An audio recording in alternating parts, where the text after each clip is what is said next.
எல்லாருக்கும் வணக்கம். எப்பவுமே டயர்டா, உடம்புல ஒரு மாதிரி வலியோட இருக்கிற மாதிரி ஃபீல் பண்றீங்களா? அப்போ உங்க ஆரோக்கியத்தையும் மாத்தி ஒரு புது எனர்ஜி குடுக்குற ஒரு வாழ்க்கை முறை பத்தி தான் நாம இப்ப பார்க்க போறோம். சரி, நாம எதை பத்தி எல்லாம் பேச போறோம்னு ஒரு சின்ன ஓவர்வியூ பாத்துரலாம். முதல்ல இன்ஃப்ளமேஷன்னா என்ன, அதுல நல்லது கெட்டது என்னன்னு பாப்போம். அப்புறம் இப்போ இருக்கிற காலகட்டத்துல இது ஏன் ஒரு பெரிய பிரச்சனையா இருக்குன்னு தெரிஞ்சுக்கலாம். அதுக்கடுத்து இதை சரி செய்ய நம்ம கிட்ட என்னென்ன உணவுகள் இருக்குன்னு பார்க்கலாம். அப்புறம் ரொம்ப முக்கியமா 4 ஸ்டெப் கொண்ட ஒரு பிளானை பார்ப்போம். கடைசியா இந்த முறையை எப்படி நம்ம வாழ்க்கையில ஒரு நிரந்தர பழக்கமா மாத்துறதுன்னு பார்ப்போம். வாங்க உள்ள போகலாம். முதல்ல இன்ஃப்ளமேஷன். இந்த வார்த்தையை கேட்டாலே ஏதோ நெகட்டிவா தோணும் இல்லையா? ஆனா அது உண்மையிலே ஒரு கெட்ட விஷயம் தானா? வாங்க அது நிஜத்துல என்ன பண்ணுதுன்னு கொஞ்சம் ஆழமா பார்க்கலாம். ஒரு நிமிஷம் யோசிச்சு பாருங்க. நாம நினைக்கிற மாதிரி இந்த இன்ஃப்ளமேஷன் நம்மளோட எதிரி இல்லைன்னா அப்போ அது என்னவா இருக்கும்? இத சிம்பிளா புரிஞ்சுக்க ஒரு உதாரணம் சொல்றேன். இன்ஃப்ளமேஷன்ங்கிறது உங்க உடம்போட செக்யூரிட்டி சிஸ்டம் மாதிரி. அதோட வேலை உங்களை பாதுகாக்கிறது தான். ஆனா சில சமயம் அந்த செக்யூரிட்டி அலாரம் ஆன் பட்டன்லேயே ஸ்டக் ஆகி விடாம அடிச்சுக்கிட்டே இருந்தா எப்படி இருக்கும்? அதுதான் இங்க பிரச்சனை. பாத்தீங்கன்னா இதுல 2 வகை இருக்கு. ஒன்னு அக்யூட் இன்ஃப்ளமேஷன். இது நம்ம நண்பன் மாதிரி. ஒரு சின்ன வெட்டுக்காயம் பட்டுடுச்சுன்னு வச்சுக்கோங்க, அந்த இடம் கொஞ்சம் வீங்கி செவந்து அப்புறம் சரியாயிடும். இது நல்லது, இது நம்மள குணப்படுத்துது. ஆனா 2வதா இருக்கிற கிரானிக் இன்ஃப்ளமேஷன் தான் வில்லன். இது நம்ம உடம்புக்குள்ள விடாம அடிச்சுக்கிட்டே இருக்கிற ஒரு ஃபால்ஸ் அலாரம் மாதிரி. சரி, இந்த கிரானிக் இன்ஃப்ளமேஷன் இப்போ ஏன் இவ்ளோ பெரிய பிரச்சனையா இருக்கு? இதுக்கு காரணம் நம்ம சாப்பாட்டுல ஒளிஞ்சிட்டு இருக்கிற சில சைலண்ட் கில்லர்ஸ் தான். அவங்க யாருன்னு பார்க்கலாமா? இதோ இவங்க தான் அந்த குற்றவாளிகள். ரீஃபைன்டு காப்ஸ், அதாவது வெள்ளை பிரெட், கேக்ஸ், அப்புறம் சுகர் அதிகமா இருக்கிற கூல் ட்ரிங்க்ஸ், ப்ராசஸ் பண்ணின பொரிச்ச உணவுகள், இது எல்லாமே நம்ம உடம்புல அந்த ஃபால்ஸ் அலாரத்தை திரும்ப திரும்ப ஆன் பண்ணி விடுது. டேஸ்டா இருக்கலாம், ஆனா நம்ம உடம்போட அமைதியை கெடுக்குது. ஓகே, பிரச்சனையை பத்தி பேசியது போதும். இப்போ சொல்யூஷனுக்கு வருவோம். இந்த கதையோட ஹீரோஸ், அதாவது இன்ஃப்ளமேஷனுக்கு எதிரா ஃபைட் பண்ற சூப்பர் ஃபுட்ஸை பத்தி இப்போ பார்க்கலாம். இத வெறும் சாப்பாடா பார்க்காதீங்க. இது உங்க ஆரோக்கியத்துக்கான ஒரு டூல் கிட். கீரை வகைகள், கலரான பழங்கள், காய்கறிகள், அவகாடோ, ஆலிவ் ஆயில் மாதிரி நல்ல கொழுப்புகள், சால்மன் மாதிரி மீன்கள், அப்புறம் நம்ம சமையலறையில இருக்கிற மஞ்சள், இஞ்சி, இது எல்லாமே அந்த அலாரத்தை ஆஃப் பண்ணி உடம்ப அமைதிப்படுத்த உதவுற விஷயங்கள். இங்க ரொம்ப முக்கியமான ஒரு விஷயத்த புரிஞ்சுக்கணும். ஐயோ இதெல்லாம் சாப்பிடக்கூடாது, அதெல்லாம் தியாகம் பண்ணணும் அப்படின்னு நினைக்காதீங்க. அதுக்கு பதிலா இன்னும் என்ன நல்லது சேர்க்கலாம், எப்படி நம்ம சாப்பாட்டை அப்கிரேட் பண்ணலாம்னு யோசிக்கணும். இதுதான் சரியான அணுகுமுறை. சரி, இப்போ இந்த பகுதியோட முக்கியமான கட்டத்துக்கு வந்திருக்கோம்.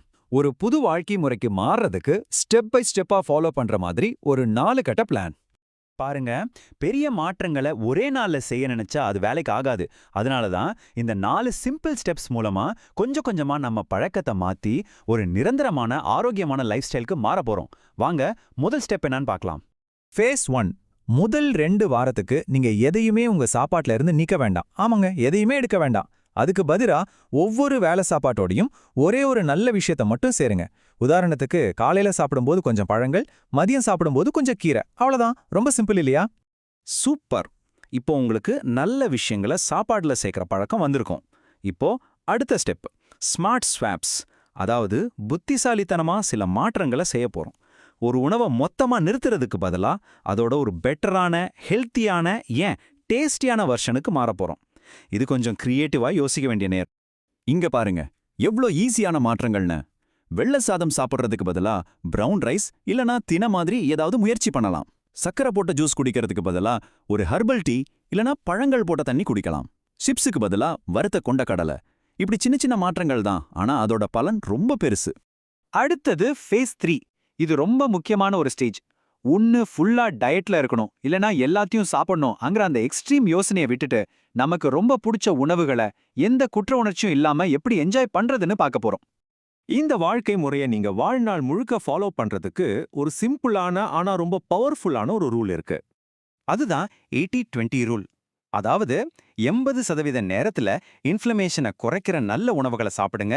மீதி 20% நேரத்துல உங்களுக்கு பிடிச்சத ஆனா கவனமா ரசிச்சு சாப்பிடுங்க.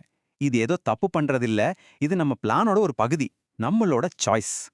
கடைசி ஃபேஸ், இது ஒரு முடிவு கிடையாது, இது ஒரு தொடர்ச்சியான பயணம். உங்க உடம்பு சொல்றதை கேளுங்க. எந்த சாப்பாடு உங்களை எனர்ஜெட்டிக்கா ஃபீல் பண்ண வைக்குது, எது உங்களை டல் ஆக்குதுன்னு கவனிங்க. இந்த வாழ்க்கை முறையை உங்களுக்கு ஏத்த மாதிரி மாத்திக்கிட்டு இதை உங்களோட தான் மாத்துறது தான் இந்த கட்டத்தோட நோக்கம். சரி, இந்த மாதிரி ஸ்டெப் பை ஸ்டெப்பா போறது திடீர்னு ஒரு நாள்ல எல்லாத்தையும் மாத்திர கிராஷ் டயட்டை விட ஏன் பெட்டர்னு இப்ப பார்க்கலாம். பாருங்க, இந்த மெத்தட் ஏன் ஒர்க் அவுட் ஆகுதுன்னா, முதல்ல இது மன ரீதியா ரொம்ப சஸ்டெயினபிள். ஐயோ எல்லாம் போச்சேன்னு ஃபீல் பண்ண மாட்டீங்க. ரெண்டாவது, இது நல்ல பழக்கங்களை உருவாக்குது, தற்காலிக ரூல்ஸ் அல்ல. மூணாவது, உங்க உடம்புக்கும் உங்க டேஸ்ட் பட்ஸ்க்கும் இந்த மாற்றங்களுக்கு பழகிக்க டைம் கொடுக்குது. இது ஒரு தற்காலிக டயட் இல்ல, இது ஒரு வாழ்நாள் முழுக்க கூட வர்ற ஒரு ஸ்கில். ஒரு முக்கியமான விஷயம், உங்க உணவு பழக்கத்துல பெரிய மாற்றங்கள் செய்யறதுக்கு முன்னாடி, குறிப்பா உங்களுக்கு ஏதாவது உடல்நல பிரச்சனைகள் இருந்தா கண்டிப்பா ஒரு டாக்டர் கிட்டயோ இல்ல ஒரு டயட்டீஷியன் கிட்டயோ கன்சல்ட் பண்றது ரொம்ப நல்லது. சரி, இந்த உரையாடலை முடிக்கிறதுக்கு முன்னாடி உங்ககிட்ட ஒரு சின்ன கேள்வி.